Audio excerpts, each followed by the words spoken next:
ہمارے ہر پروگرام کے تمام کردار حقیقت اور اپنے تمام تاریخی پس منظر پر مبنی ہے۔ اس میں ہر طرح کے خیالی اور میتھیکل پہلوؤں سے پرہیز کیا گیا ہے، لیکن ویژول سچویشن کے اعتبار سے بعض جگہ پر اسکیچ ٹیکنک سے کام لیا گیا ہے، جو تصوراتی ہوتے ہوئے بھی حقیقت سے بہت قریب ہے۔ اور سارے پروگرام کے تمام تاریخی دستاویز قرآن مجید اور احادیث کے ساتھ ساتھ مختلف کتابوں سے لیے گئے ہیں، جو سند کے طور پر ہمارے پاس موجود ہیں۔ ہائے حسین، دن کٹ گیا حسین کا لاشیں اٹھانے میں۔ بسم اللہ الرحمن الرحیم۔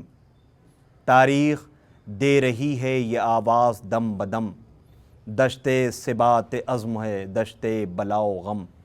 صبر مسیح جرأت سقراط کی قسم، اس راہ میں ہے صرف ایک انسان کا قدم۔ جس کی رگوں میں آتش بدر و حنین ہے، جس سورما کا اسم گرامی حسین ہے۔ ہر چند اہل جور نے چاہا یہ بارہا، ہو جائے محو یاد شہیدان کربلا۔ باقی رہے نہ نام زمیں پر حسین کا، لیکن کسی کا زور عزیزوں نہ چل سکا۔ عباس نامور کے لہو سے دھلا ہوا، اب بھی حسینیت کا علم ہے کھلا ہوا۔ حسین نواس رسول، حسین انبیاء مبہلہ، حسین خیر الورا کے نواسے، حسین عرش الہی کے گوشوارے، حسین رسول کے لخت جگر، وہ حسین کہ جس نے 28 رجب سن 60 ہجری کو نانا کے مدینے کو خدا حافظ کہا۔ حسین اس کاروان عزم و استقلال کو لیے ہوئے مدینے سے چل پڑے ہیں، مدینے کو خدا حافظ کہہ چکے ہیں۔ اپنی بیمار بیٹی صغرا کو، نانی ام سلمہ کو خدا حافظ کہہ کر حسین سفر میں ہیں۔ تیز دھوپ، حدت، گرمی، شدت، یہ سارے مرحلوں سے گزرتے ہوئے حسین اس چھوٹے سے قافلے کو لیے ہوئے دین کو بچانے کے لیے رواں دواں ہیں۔ تاریخ کہتی ہے کہ حسین آخرکار مکہ معظمہ پہنچے۔ حسین چاہتے ہیں کہ سفر حسین کا حج تک پہنچے۔ حسین چاہتے ہیں کہ حج بیت اللہ، جس کی تاریخ سر پر ہے، اسے انجام دیا جائے۔ جیسے ہی حسین مکہ معظمہ پہنچے، نواس رسول کو یہ خبر ملی کہ یہاں پر ظالم اس عزم کے ساتھ آئے ہوئے ہیں، کسی حج کے موقع پر حسین کو ذبح کر دیا جائے، حسین کو قتل کر دیا جائے، اور تاریخ کو یہ نہ پتہ چل سکے، لوگوں کو یہ نہ معلوم ہو سکے کہ حاجی کے لباس میں خنجر چھپائے ہوئے کس نے حسین کو شہید کر دیا۔ ٹھیک اسی طریقے سے جیسے علی کی سر پہ ضربت لگی، تاریخ کو پتہ نہ چل سکا۔ ظاہری طور پر عبد الرحمن ابن ملجم کو تاریخ نے تو دیکھا، لیکن اس کے پس پشت کون لوگ تھے، اسے تاریخ خاموش رہ گئی، بتا نہ سکی۔ ٹھیک اسی طریقے سے جیسے رسول کی بیٹی کے پہلو پر در گرایا گیا، لیکن دنیا کو یہ نہ پتہ چل سکا کہ پہلو پر در گرانے والا کون تھا، اسے چھپانے والے آج بھی چھپا رہے ہیں۔ ٹھیک اسی طریقے سے جیسے حسن کو زہر دینے والا دنیا کے سامنے کھل کے نہ آ سکا، سب نے سمجھا کہ حسن کی زوجہ نے حسن کو زہر دیا ہے، نواس رسول کو زہر دیا ہے، لیکن یہ زہر کس نے دلوایا تھا، یہ تاریخ بتانے سے قاصر ہے۔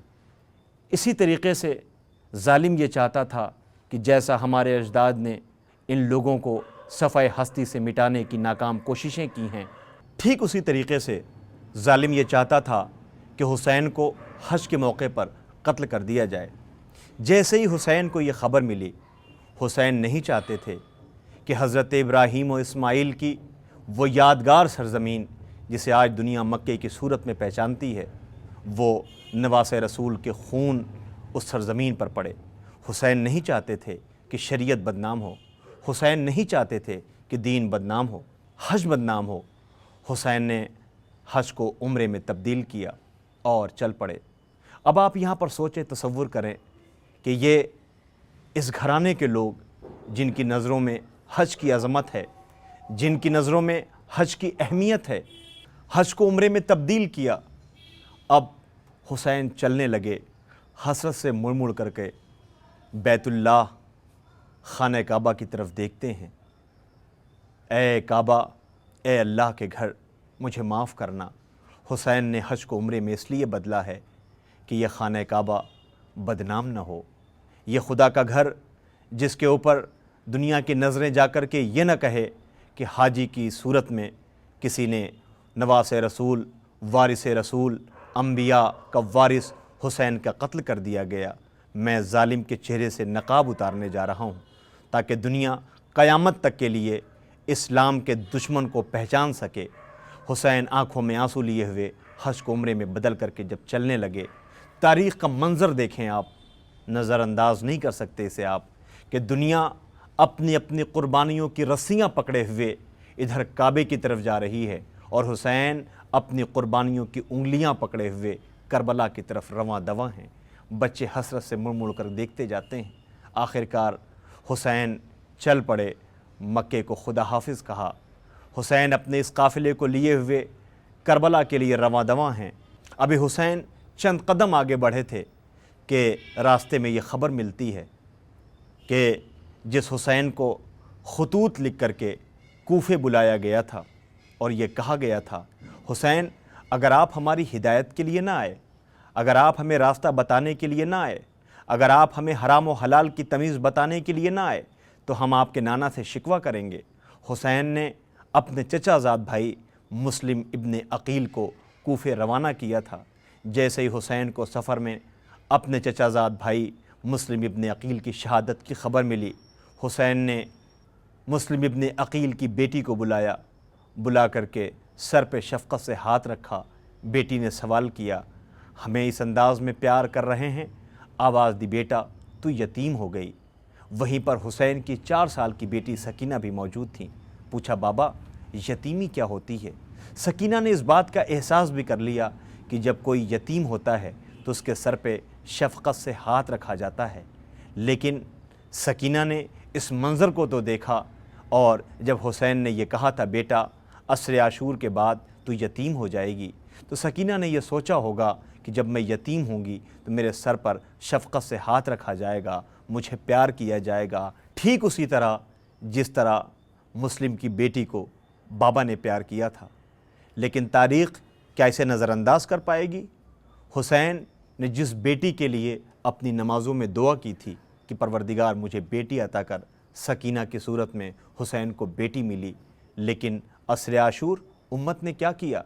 جیسے رسول کی بیٹی کے ساتھ پسلیاں توڑی گئی تھیں، محسن کی شہادت ہوئی تھی، ٹھیک اسی طرح حسین کی بیٹی کہ جس کی پسلیاں ٹوٹیں، حسین کی بیٹی جس کا دامن جلا، حسین کی بیٹی جسے سفر طے کرایا گیا، صحابی رسول جناب ابو ذر غفاری کہ جن کے لیے تاریخ یہ بتاتی ہے کہ جناب ابو ذر حضرت رسالت مآب کے بعد جب دین کی تبلیغ کر رہے تھے تو لوگوں نے کس طریقے سے ابو ذر کے ساتھ ظلم کیا، آخرکار شہر بدر کیے جانے کا حکم نافذ ہوتا ہے۔ پورے مدینے میں یہ اعلان کر دیا گیا کہ خبردار ابو ذر کو چھوڑنے کے لیے کوئی نہ جائے، لیکن تاریخ بتاتی ہے علی اپنے فرزند کے ساتھ، اپنے صحابی کے ساتھ ابو ذر کو رخصت کرنے گئے۔ ابو ذر ایک ایسی ویران جگہ پر چلے جاتے ہیں کہ جہاں پر کوئی والی و وارث نہیں ہوتا سوائے خدا کے، تنہائی میں دن گزر رہے ہیں۔ ابھی کچھ وقت گزرا تھا کہ ابو ذر کا جسم کمزور ہو گیا، ناتواں ہو گیا۔ ابو ذر نے ایک کمبل کا خیمہ بنایا ہوا ہے۔ جب کمزور ہو گئے تو ابو ذر کی بیٹی آگے بڑھی، ابو ذر کی زوجہ آگے بڑھیں، اور بڑھنے کے بعد کہتی ہیں، اے میرے والی و وارث، اس تنہائی میں خدا نہ کرے آپ کو کچھ ہو گیا تو آپ کے غسل و کفن کا اہتمام کون کرے گا؟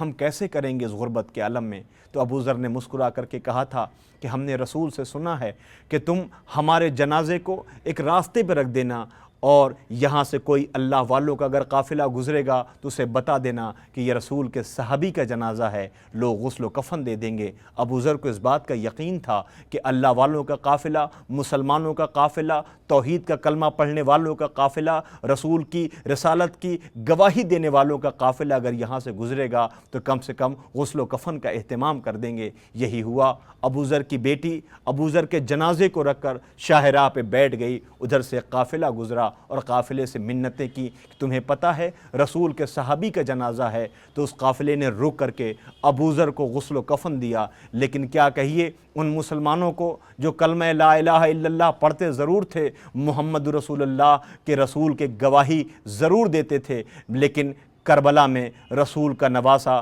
جس کا دہن رسول نے چوما تھا، جس کے لبوں کو رسول نے چوما تھا، کہ جسے اپنے زانوں پر بٹھا کر کے امت کے سامنے جس کی فضیلتوں کو بتایا تھا، جس کے لیے مسجد میں خطبے کو طول دیا تھا، جس کے لیے حسین نے ہر منزل کے اوپر تعارف کرایا، لیکن اسی لخت جگر کا جنازہ کربلا کی گرم ریت پر پڑا رہا۔ نہ غسل و کفن کا اہتمام ہے، سر و تن میں جدائی کر دی گئی ہے، آل رسول کربلا کی گرم ریت پر پڑے ہوئے ہیں۔